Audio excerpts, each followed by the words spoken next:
So we go on moving, trying to make this image real, straining every nerve, not knowing what we really feel.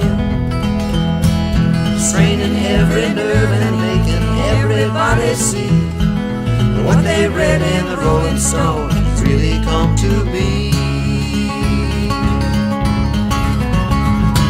And trying to avoid a taste of that reality.